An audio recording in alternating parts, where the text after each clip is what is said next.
everybody, and welcome indoors. It is currently 114 degrees outside, and that extreme heat really does make it a little bit difficult to get out on any kind of exploring trip anywhere nearby. So today, figured I'd do something a little bit different, be changing it up a little bit. I'm actually going to be looking at a piece of Jeep memorabilia, and that is the Jeep book. The Jeep book is an informational brochure. If you are interested in buying a Jeep, or if you went to a dealership, chances are you probably looked at one of these because it lists all the different models, all the trim levels, all of the optional accessories, all that stuff. So I have one with me today. It's right here. Lots of cool pictures, lots of cool technical specs about the different models at the time. And this is from 1994, which my Jeep is a 1994, so it kind of ties in really well. Figured I'd just take a look at it today and stay nice and cool indoors. All right, and here it is, the Jeep book. You can see right on the front, the Jeep book 1994. And this thing is pretty thick. You can see it's got a lot of information going on inside, and we're going to take a look at all that right now. So first page, we've got the Wrangler on the beach. Way off in the distance, but just a nice shot of gorgeous scenery. And what's kind of cool about these old, advertising or informational books is some of these images for marketing purposes are really quite incredible. Next page, we've got the Cherokee in Monument Valley. Of course, you can see the Cherokee is down here. And they're kind of going for a minimalist style here. You've got these big landscapes with these tiny vehicles in them. It really kind of messes with your perspective a little bit. There's Grand Cherokee in some kind of nice foresty landscape, so that's cool.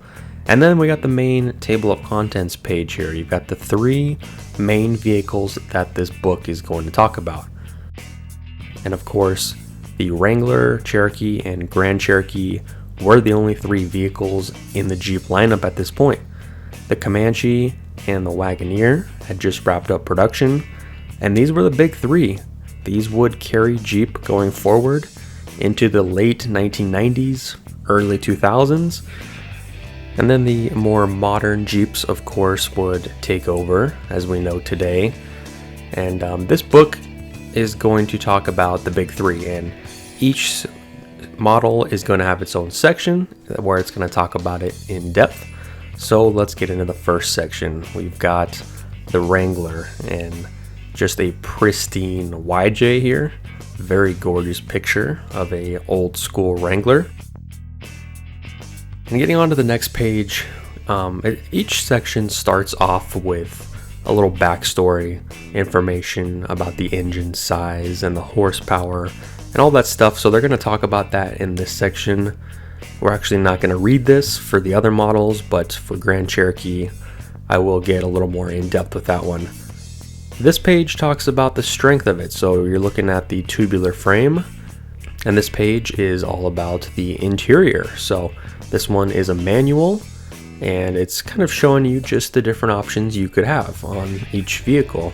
And obviously they're going to put the nicer trim levels in all these pictures and stuff. But anyways, this next page is all about technical specifications. And this one is really interesting to read.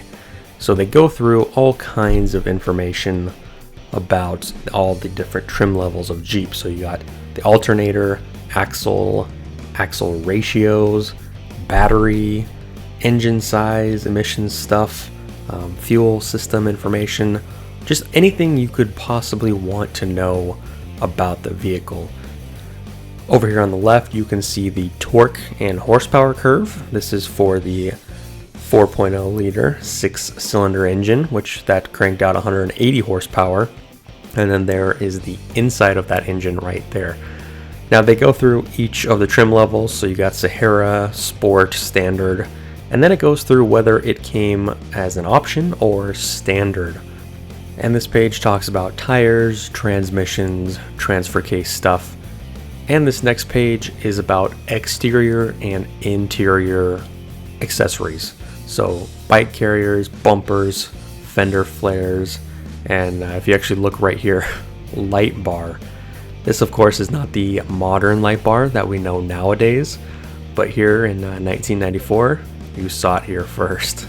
On this next page, we've got dimensions and capacity. So this is showing all of the measurements, departure angles, turning radius of the Jeep, a lot of cool facts and stuff about the vehicle, you know, your payload, and then all of the factory colors that came on the outside of the Jeep.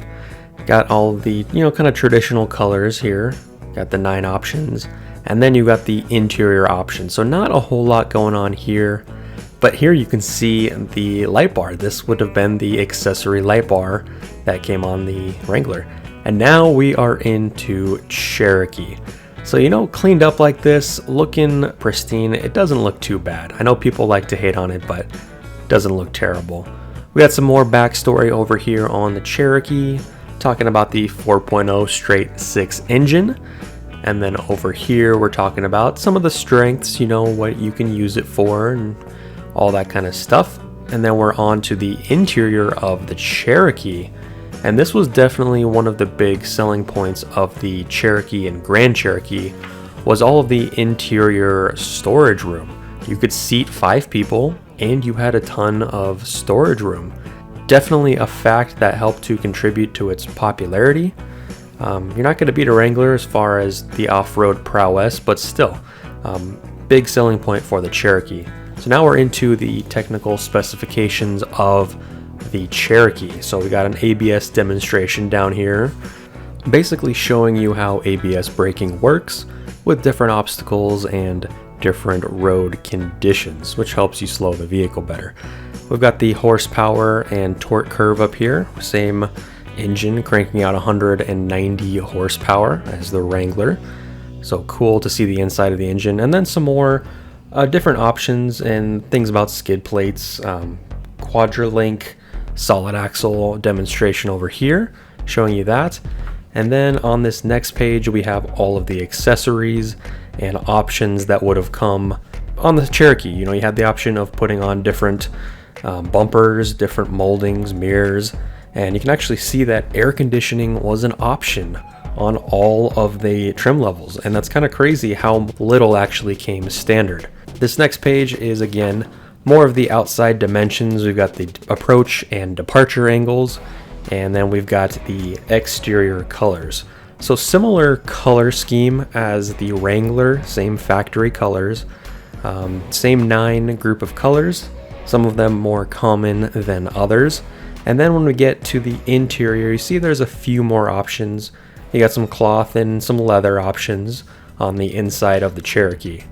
And now on to the Grand Cherokee. That is a thing of beauty, I'm not gonna lie. So this is the limited trim level, which is the highest of the trim levels on the 94 Grand Cherokee.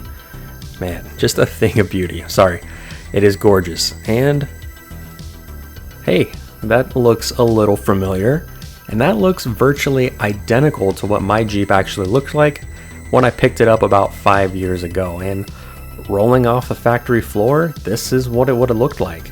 You got the gray bumpers and matching side cladding all the way around, and the rectangular fog lights on the front. And mine, when I picked it up, actually did still have those on it, and unfortunately I took those off.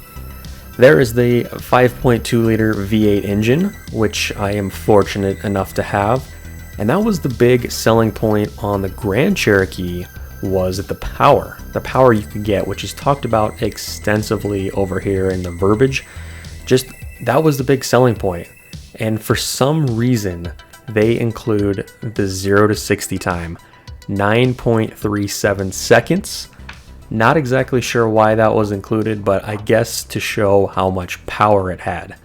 And they talk about some more passing in the other engine, which is the 4.0 6-cylinder engine. But the power, that was the big thing. And on to the next page, talking more about the technical specifications of the Grand Cherokee. This is the quadri-track system. So this was another big selling point that they were trying to get across, is that you had all-time 4-wheel drive, neutral, and 4 low. And the big thing was that you can leave it in 4 all time, no matter what the road condition, no matter what the conditions were, you could just leave it without having the need to shift. And then over here it says, like all Jeep 4-wheel drive systems, QuadraTrack has a low-range 4-wheel drive shift position for severe low traction or rugged situations that call for greater control at lower ground speeds. And they're trying to sell it. They're trying to introduce the public to these new features. This page talks about the strengths. So you see an interior shot here of the unibody. Everything is stripped out, showing you how everything is made virtually of one piece. Now the Grand Cherokee definitely has the most backstory. They have the most informational pages like this, where you can see another gorgeous red Laredo, of course. And this page talks about safety. So it says right here, this is the first and only domestic SUV in its class with an airbag. And you can see down here the driver's side airbag that the Grand Cherokee comes with. And now we're moving on to the interior. So you see this gorgeous, nice leather going on the inside and the nice wood paneling all around with the Infinity Gold radio system.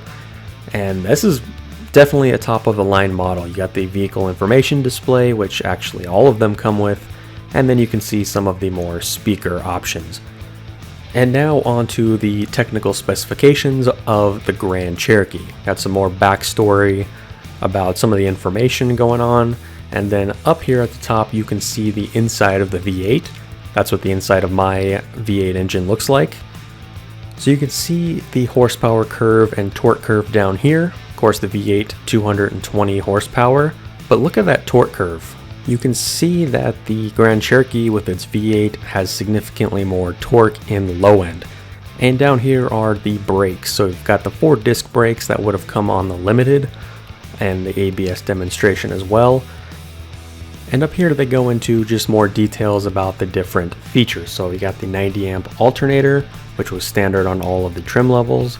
You've got the axle ratio, which is 355:1, which I have.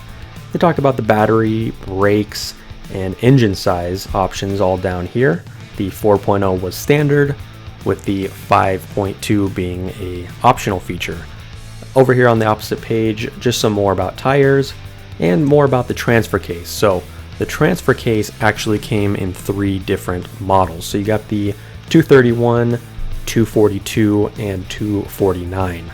And then over here on the right, just some more cool pictures. You've got the quadra-coil setup, which is the 4 coil springs, and then the inside door panel. And this page is more of the accessories. So you got the exterior and interior add-ons. You got the air conditioning, which actually came standard on all of the trim levels. Shows that the Grand Cherokee was really meant to be kind of top of the line with something for everyone. This piece here you can see kind of rare, a Mopar accessory for the outside rear tire carrier. You don't see that too much. And this next page is the dimensions, again showing the measurements. You got the 35-degree approach angle on the front, and you got the 29-degree departure angle in the back. And just some more really cool facts over here. It's just kind of fun to read some of this stuff. You know, you got aerodynamics, ground clearance, height, turning radius, all that kind of stuff is found on this kind of nerdy fact page all about the Grand Cherokee. The curb weight of the 5.2 with 4-wheel drive is 3,901 pounds with a 1,150 pound payload, making the gross vehicle weight about 5,500 pounds. Now on the next page is more about towing. Of course, the Grand Cherokee was big on towing, some different add-ons you can do to improve towing. And then I've got the flame red exterior color, as you can see here. And the interior has the most options out of all the other Jeep models. You've got different types of cloth here, and you actually do have some leather options, which I am very fortunate that I do not have leather, because it would be quite literally a big pain in the butt here in Phoenix in the summer. This second one here is the one I actually have. It is called Barton Bishop Cloth with Euro vinyl. And then on this next page, just kind of some more generic Jeep information, you know, more about the company, all that stuff, and this gorgeous white limited Grand Cherokee. And the last page is kind of interesting one. This is all about tread lightly. It's a page dedicated to being responsible outdoors and how Jeep is a founding member of Tread Lightly. And that's really cool because you see all these outdoor pictures, these vehicles in these really cool places, but they're really promoting that, you know, you got to be responsible, which at the time I think was probably pretty innovative on the part of Jeep. And that's it. That is the Jeep book from 1994. Something definitely a little bit different here on our channel, I know, but being a Jeep fan and especially owning a 1994 Jeep, this was cool to take a flashback into something from 25 years ago. Hopefully you were able to see something cool, especially if you own an older Jeep, but that's going to do it for this video. I do thank you for watching, and as always, we'll see you on the next one real soon.